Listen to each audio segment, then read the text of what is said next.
My lords, ladies and gentlemen, it is my most sorrowful duty to announce to you the death of my beloved mother, the Queen.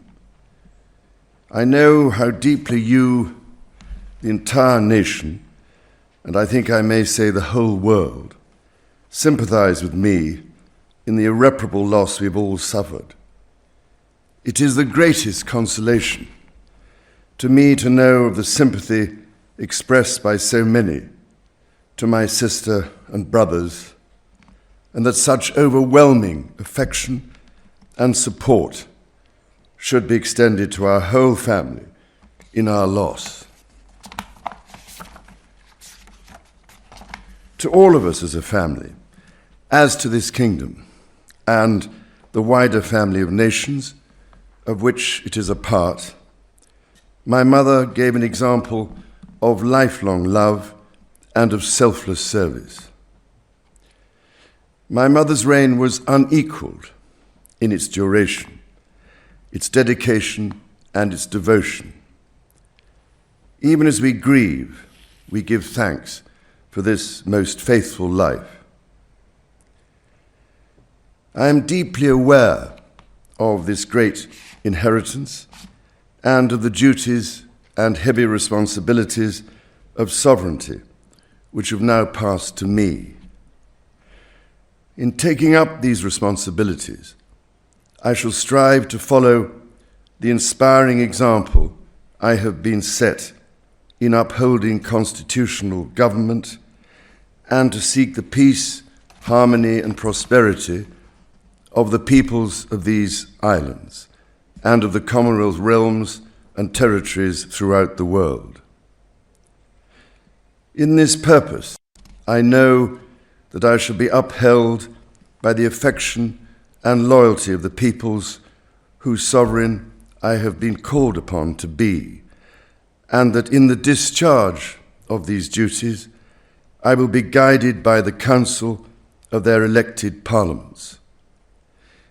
In all this, I am profoundly encouraged by the constant support of my beloved wife. I take this opportunity to confirm my willingness and intention to continue the tradition of surrendering the hereditary revenues, including the Crown Estate, to my government for the benefit of all, in return for the sovereign grant which supports my official duties as head of state and head of nation. And in carrying out the heavy task that has been laid upon me, and to which I now dedicate what remains to me of my life, I pray for the guidance and help of Almighty God. I have with humble duty to crave your Majesty's permission for the publication of your gracious speech. Approved. Concerning the security of the Church of Scotland. I understand that the law requires that I should, at my accession to the Crown, take and subscribe the oath relating to the security of the Church of Scotland. I am ready to do so at this first opportunity.